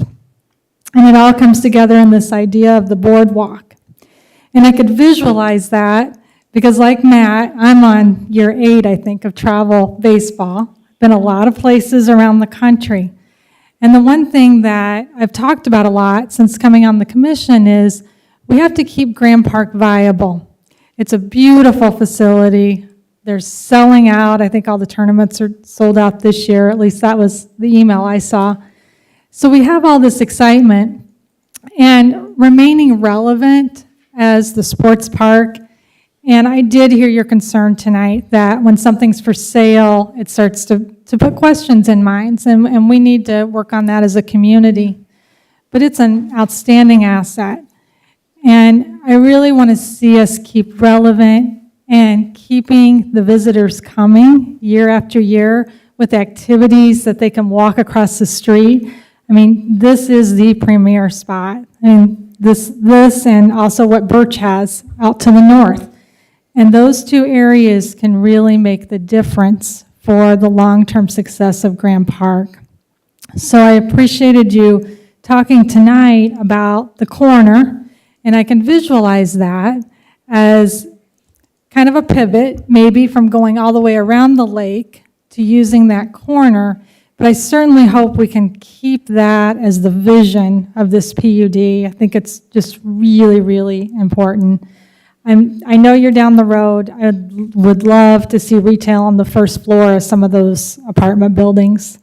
That would really, I think, help the tax base and also give some more retail close to the park so people don't have to drive quite as far between games. So if there's any consideration that could be made for that, that would be appreciated. And it's also in the PUD when it talks about the apartments being a use around the lake, but also they're above, which to me says below is some type of commercial use. So those are my thoughts tonight. I mean, I would echo the architecture concerns. I think everybody's brought up a lot of these, so I'm not going to go, quite all the way back through that. I guess one thing as I sit here as well is we hear a lot about the rooftops. What do we need as far as rooftops? I'd like to hear a number instead of we need more rooftops. I'd like to understand what that number is because Kevin and his team have done a huge analysis on all the rooftops in the area. And maybe it's just connecting that data between your potential clients and really what's here that could make a difference in some of these situations. So I just want to offer that. I guess I'm kind of offering Kevin and his staff, but he's done the collection. They've worked really hard. So let's just make sure all those communications are open. Thank you. Thank you. So this was in front of us for a recommendation to council, but we've all started kind of to allude that there's more information that's needed. It sounds like you were agreeable to continue this to the May 4th meeting? Yes, correct? So that meeting is 2 weeks and 2 days because Election Day is on the 3rd. So this room will be set up for voting. Our next meeting will be on a Wednesday. So anybody who needs to commit their further thoughts and comments to writing needs to get them to staff by end of this week, or is it sooner than that? Yeah, I think end of the week would be End of the week. sufficient. Thanks. Okay. Would it be okay, since I was the first one to speak, just to jump back in? Sorry to keep us here. I'll try to be brief and quick. Hey, corner my eye here. Really quick. All right. I really appreciate Matt and Kristen's perspective in terms of youth sports, because something that I thought of since you're last presentation is that, unfortunately, in 2020 and the 2 years since then, we had this pandemic, COVID, that shut down a lot of industries. But Graham Park survived. It showed resilience. Youth sports showed that it is a viable industry, and it's what Westfield's industry is. So I think, again, by using that to try to continue to bring whomever, be entertainment, restaurant, et cetera, to this area, really is worth something. And then also because with you coming back, I think it would be very beneficial, we talked a little bit about it, of having a grander scope for the area because things have changed. I would appreciate that very much, just because, again, I mentioned earlier, my ambition is driven by my passion for Westfield. And so when I see what's in front of me, I'm trying to, okay, this, and this, and this, as opposed to, well, if we look at the greater picture, we can kind of pan out a little bit and say, oh, okay, well, this can go here, because, I got three things in my head of, well, a mixture between the island and Gatlin, Pigeon Forge, Disney Springs, and New Buffalo up north of, okay, this would be a great combination of all of those type of elements in this area. Just for instance, again, I know if we're talking grand scope, this wouldn't necessarily go here, but again, how much I'm appreciative of adding that path between the east and west side to this development. I see, well, instead of, I think it's building E there, either adding a standalone restaurant, and I know this wouldn't happen, but say Bub's, for instance, that's on the Monar in Carmel, I feel that would be a huge draw in this area. Again, if there's not traffic, I say bring it. Have that ambition to bring something to drive the traffic there, and having that right off of the Monon, again, then you're getting that foot traffic during the warmer months, but then during the colder months, as long as you have the parking, people will drive there, and we have all sorts of activities that happen inside of the GPEC and so on and so forth. So I think if there's something viable, something that's a destination that people want to come and make it an experience, whether it's be eating, shopping, whatever it is, I think it will survive. So I just, again, thank you very much for all the work and effort you've put into it so far. Like I said, we were here, now we're here. I would love to just really meet up there and see what we can come up with next meeting. So thank you. Thank you. John, may I ask Mr. Hinkie one quick question? Do you have all the numbers for Graham Park year-round? Is that something that's been given to you as far as when Victor said the event center and soccer and, of course, the basketball center? There's a number. It's not just Friday to Saturday, May to August. A lot of these tournaments start Wednesday, but, I just want to make sure you have the correct numbers. Do you have those? Please. Those numbers are great. Those numbers are phenomenal. What the issue is not the evenings, but it's the daytime. Mm-hmm. It's the lunch, and it's the first 3 or 4 days of the week where there's nothing going on. Right. When the kids are in school. The hotels experience the same thing, which is why you're not seeing more hotels here, although we have another one we're working on coming in the Commons now. You probably saw the announcement, we just got communities coming to our Midtown project with the Anthony family. But you're going to see more and more people coming. I mean, and involving in activities. We want to see those, but you're just not going to see it until you have more rooftops and can cover Monday, Tuesday, Wednesday, Thursday. And most people will leave midday Sunday from their tournaments because there's hardly any left on Sundays. So you're trying to balance all of that. Rooftops are definitely coming. You have all the development going out to the west side. So we're hoping we can get everything all cleared up and everybody's supportive. Whatever happens with the Graham Park, whether it's sold or whether there's new management, that'll help a lot.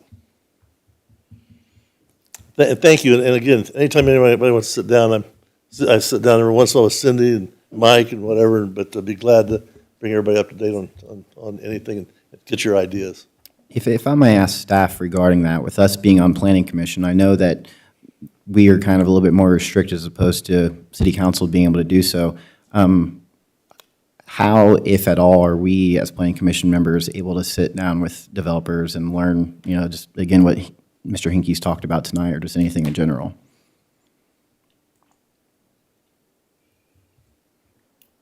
I'll be happy to send out a public notice and you can all sit down in a meeting with him, but it would have to be open to the public for all of you to attend. Yes.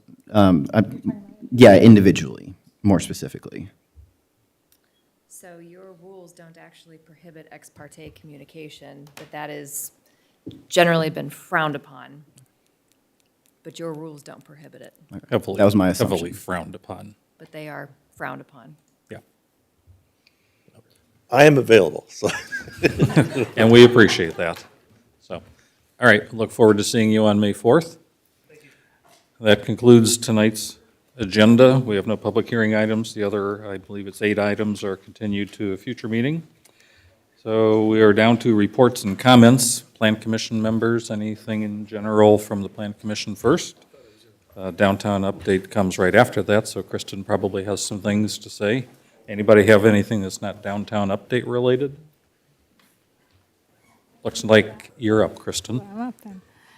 Well, we look forward to welcoming all of you Wednesday evening at 7 o'clock at the Grand Park Event Center.